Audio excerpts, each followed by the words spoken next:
21واں پارہ سورہ النمل، آیت شریفہ 61 اور اس کے بعد امن کون ہے ذات جعل الارض قرارا زمین کو رہنے کی جگہ بنائے، وجعل خلالها اور اس کے درمیان میں بنائی انہارا نہریں۔ یہاں انہارا سے مراد ندی نالے اور نہریں سب کچھ۔ وجعل لها رواسیہ اور بنائے اس ہی کے لیے زمین کے لیے رواسیہ پہاڑ۔ وجعل بین البحرین حاجزا اور بنایا دو سمندروں کے درمیان رکاوٹ کو، حاجز رکاوٹ۔ بحرین بحر واحد سنگولر، بحرین دو، سمندر اور دریا۔ بحر کا لفظ دریا پر بھی بولا جاتا ہے اور سمندر پر بھی بولا جاتا ہے۔ اِلٰہٌ مع اللہ، کیا اللہ تعالیٰ کے ساتھ کوئی معبود ہے؟ بل اکثرہم لا یعلمون، بلکہ ان کی اکثریت نہیں جانتی۔ آیت شریفہ کا بامحاورہ ترجمہ، کون ہے ذات جس نے زمین کو ٹھہرنے کی جگہ بنایا اور اس کے درمیان نہریں بنائی اور اس ہی کے لیے پہاڑ بنائے، اور انہوں نے دو سمندروں کے درمیان رکاوٹ بنائی۔ کیا کوئی معبود ہے اللہ تعالیٰ کے ساتھ؟ بلکہ ان کی اکثریت نہیں جانتی۔ اللہ پاک نے یہاں اپنی توحید کے لیے دلائل کا آغاز کر رکھا ہے۔ اس سے پہلے گزشتہ آیت شریفہ میں ہم 3 دلائل توفیق الہی سے قدر تفصیل سے سن چکے ہیں۔ یہاں ایک نئی دلیل ہے کہ زمین جس میں، اللہ اکبر اللہ اکبر، زمین جس میں ہم رہ رہے ہیں، اس کو رہنے کے قابل کس نے بنایا؟ اللہ اکبر۔ اے انسان، تو جتنا بھی ناقدرہ ہو، لیکن اللہ پاک کی نعمتیں تجھ پر سایہ افگن ہے، گھیرا ہوا ہے اللہ کی نعمتوں نے۔ ذرا غور فرمائیے، اگر اللہ پاک نے زمین کو رہنے کے قابل نہ بنایا ہوتا تو کہاں جاتا؟ اور اللہ پاک اس کو خراب کر سکتے ہیں کہ نہیں؟ سبحان اللہ۔ اس طرح تصور بھی نہیں کر سکتے کہ اگر یہ بگڑی ہو تو انسان اس کو درست کر سکتے ہیں۔ وَجَعَلَ خِلَالَهَا أَنْهَارًا، اور سبحان اللہ، انسان کی زندگی پانی سے، تو پانی کا بندوبست کیسا فرمایا کہ زمین کے درمیان نالی نہ دے، نالیاں ندیاں اور دریا بنا دے۔ ایک بڑی زندہ مثال اسلام آباد کے سیکٹرز ہیں، کہاں کہاں نالے بہہ رہے۔ آج تو اگرچہ وسائل کا بہت حد تک دورہ ہے، کچھ عرصہ پہلے جب وسائل کی اب سے کمی تھی، لوگوں کے استعمال کے لیے پانی کہاں آتا تھا؟ انہیں ندی نالوں سے۔ پہاڑوں پہ جو چشمے ہیں وہاں سے پانی آتا، اور جن پہاڑوں پر برف باری ہوتی ہے سردیوں میں برف باری ہوتی، گرمیوں میں وہ برف پگھلتی، تو لوگوں کے لیے پانی جاری و ساری ہوتا۔ آسمان سے بارش بھی آتی اور یہ محفوظ پانی کے لیے۔ جب بارش ہوتی یا ندی نالوں میں پانی بہتا، برف پگھلتی، تو جو ضرورت پانی کی زمین کو ہوتی وہ جذب کر سکتی، لیکن زمین اتنا پانی جذب نہیں کر سکتی کہ لمبی مدت کے لیے وہی کافی ہو۔ اضافی پانی کی بھی ضرورت ہے، تو اللہ پاک نے سبحان اللہ پانی کا جو ریزرو تھا اس کو کس طرح محفوظ کر دیا ندی نالوں کی صورت میں۔ جو منبع تھا، سورس تھا، چشمے اور پہاڑوں پر برف باری اور بارشیں، ان کو ضائع ہونے سے بچا لیا۔ اگر یہ ندی نالے نہ بناتے، اور یہ کسی بندے کے بنائے ہوئے ندی نالے، کس طرح سیکٹر کے بیچ میں مرکز کے ساتھ، انسان اس طرح تو نہیں بناتے۔ یہ تقسیم رب العالمین ہے، اور تب سے ہے جب انسان کے پاس ان وسائل کا نام و نشان، لیکن لوگ جی رہے تھے، اور شاید اس وقت اطمینان و سکون آج سے کہیں زیادہ ہو۔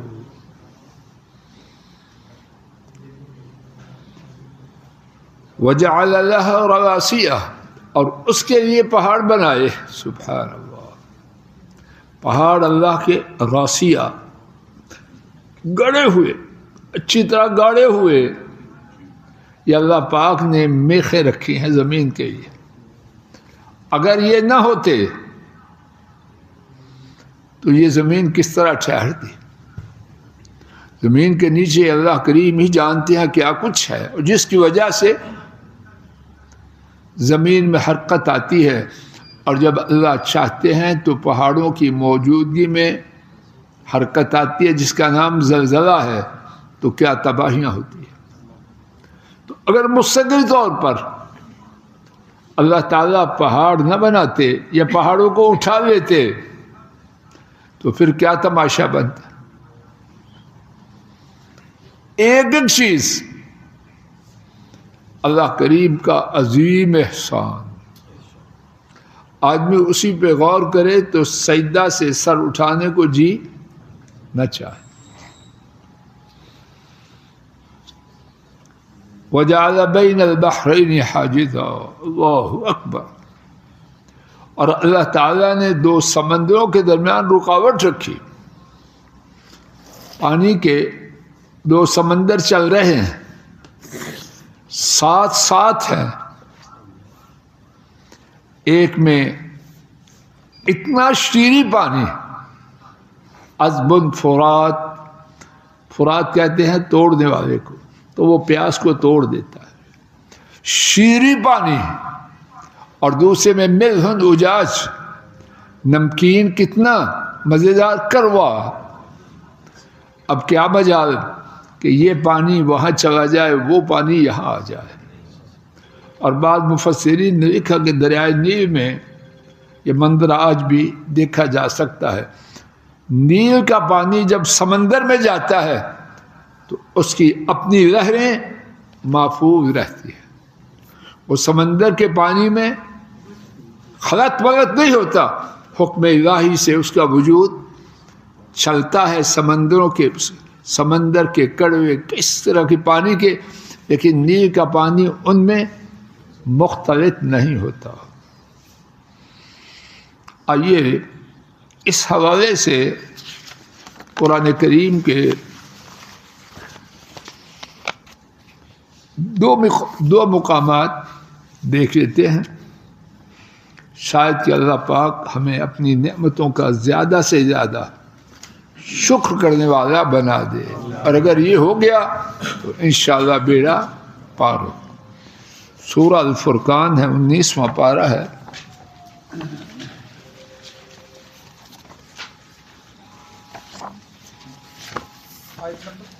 آیت شریفہ 53 ہے۔ کتنا صفحہ ہے جی؟ 365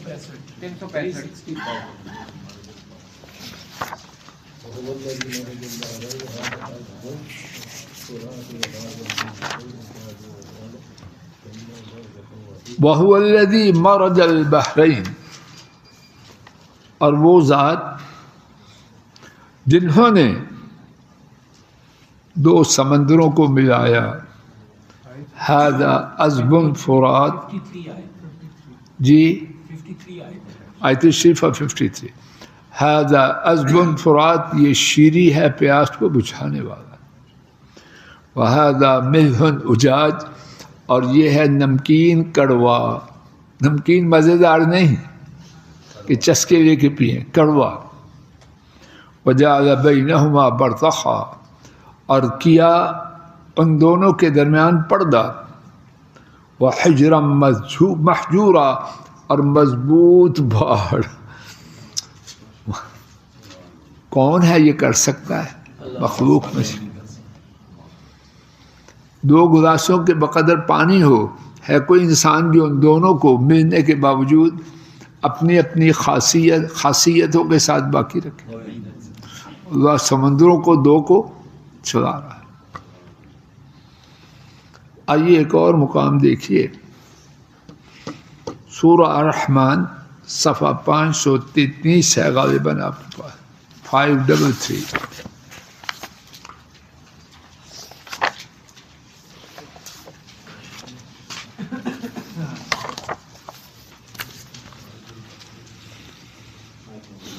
مرج البحرین یلتقیان، آیت شریفہ 19، 20 اور 21۔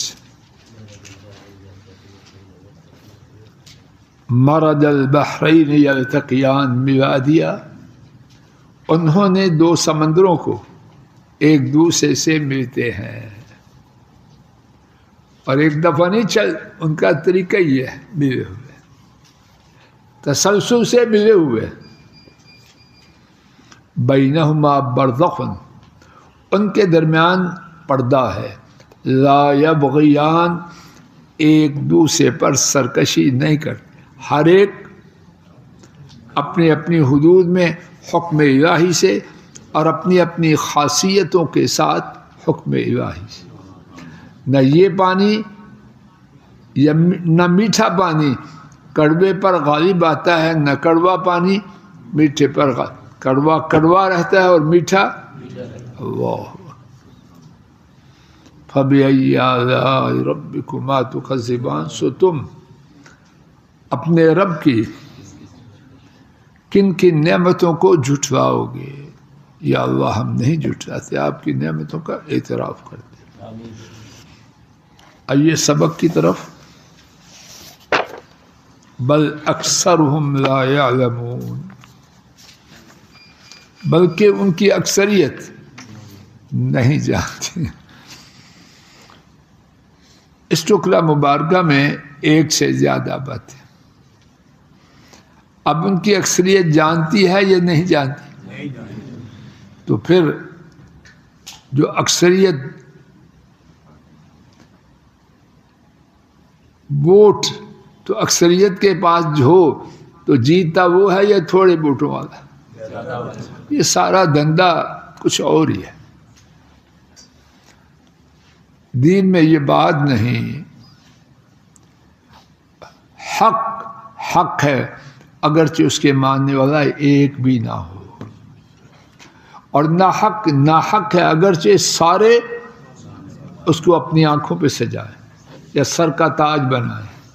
ناحق ناحق ہے، حق حق ہے۔ اور یہ گھروں میں جو شیطانی فلسفہ بنا، سب نے ایسے کیا، ہم کوئی علیحدہ ہے؟ بہت بڑی دلیل گھروں میں شیطانی کارروائیوں کی یہی ہے یا کچھ اور ہے؟ ہم کوئی علیحدہ ہے؟ ہمارا رب کوئی جدا ہے؟ اور پھر اس کے ساتھ جو یاوہ گوئی اور شیطانی توہمات اس سے نکالتے ہیں، آپ شاید مجھ سے زیادہ جانتے ہیں۔ کوئی حقیقت بے حقیقت ہے، چوہدری صاحب بے حقیقت ہے، اکثریت حق حق ہے، ناحق ناحق۔ دوسری بات، توجہ فرمائیے، بل اکثرهم لا يعلمون، ان مشرکوں کی اکثریت نہیں جانتی۔ تو کیا ان میں سے کچھ لوگ جانتے ہیں؟ جی، تو پھر مانتے کیوں نہیں؟ توجہ فرمائیے، بعض مفسرین نے لکھا اور عمدہ لکھا کہ مشرکوں کی دو قسمیں ہیں، ایک وہ ہے جو حق کو جانتے ہی نہیں اور وہ اکثریت ہے، کچھ ایسے ہیں جانتے ہیں لیکن جاننے کے باوجود ضد، عناد، ہٹ درمی اور تعصب کی وجہ سے نہیں مانتے۔ تو ان مشرکوں میں بھی حق کو جاننے پہچاننے والے موجود ہیں۔ نبی کریم صلی اللہ علیہ وسلم نے جب ہرقل شاہ روم کو گرامی نامہ چٹھی بھیجی، اس نے چاہا کہ مسلمان ہو جائے، اندر سے محل کا دروازہ بند کیا، اپنے درباریوں کو کھڑا کر کے باہر ان کے سامنے بیان دیا کہ یہ دین جس کی خبر آئی ہے یہ حق ہے اور میں مسلمان ہونا چاہتا ہوں۔ وہ سارے لوگ اس پر ٹوٹ پڑے دروازوں کی طرف تاکہ اندر جائیں، اس کا نام و نشان مٹائے۔ جب اس نے دیکھا کہ یہ تو تخت الٹ دیں گے، دوبارہ بولا نہیں، میں تمہارے ساتھ ہوں، میں نے تو تمہارے ایمانوں کو آزمانے کے لیے یہ بات کی ہے۔ جان چکا تھا کہ حق وہ ہے جو محمد کریم صلی اللہ علیہ وسلم۔ کہنے کا مقصد یہ ہے سارے مشرک حق سے بے خبر نہیں، ان کی ایک تعداد جانتی ہے کہ یہ حق ہے۔ امن یجیب المضطر اذا دعاہ ویجعلکم خلفاء الارض۔ جی ٹھیک، یہاں ایک بات اس سے پہلے سماعت فرمائیے، اِلٰہٌ مع اللہ، کیا اللہ پاک کے ساتھ، کیا اللہ تعالیٰ کے ساتھ کوئی معبود ہے؟ یہاں ایک بات کی طرف توجہ کیجیے، اس سے پہلی جو آیت شریف ہے اس کے آخر میں کیا ہے؟ پڑھیے نا، اِلٰہٌ مع اللہ۔ ان دونوں کے بعد والی آیت شریفہ اس کے آخر میں کیا ہے؟ اِلٰہٌ مع اللہ۔ اس کے بعد والی آیت شریفہ اس کے آخر میں دیکھیے کیا ہے؟ اِلٰہٌ مع اللہ۔ یکے بعد دیگرے آنے والی آیات میں سے ہر آیت کے آخر میں اِلٰہٌ مع اللہ۔ اللہ پاک نے 5 دفعہ یہ جملہ دہرایا۔ اس کے حوالے سے اللہ جانے کتنی باتیں ہیں۔ 2 باتوں کی طرف آپ احباب کی توجہ مبذول کروانا چاہتا ہوں، بس یہی بات کہہ کے بات کو ختم کروں گا۔ پہلی بات یہ ہے کہ جو چیز یکے بعد دیگرے 5 آیات میں الفاظ کے ایک ہی قسم کے الفاظ کے ساتھ دہرائی گئی ہے، وہ کتنی قیمتی ہو؟ 5 دفعہ۔ اللہ کے لیے کوئی مثال نہیں۔ باپ ایک ہی بات جب بیٹوں کو 2 دفعہ کہے تو باغیرت بیٹا جرت کرے گا باپ کی بات سے ہٹنے کی، کہ نہیں 2 دفعہ ابو نے کہا، اور جب 5 دفعہ کہے۔ دوسری بات، میں ایک ہی بات پہ اتفاق کرتا ہوں، دوسری بات سے انشاءاللہ کل کے سبق کا آغاز کیا جائے گا۔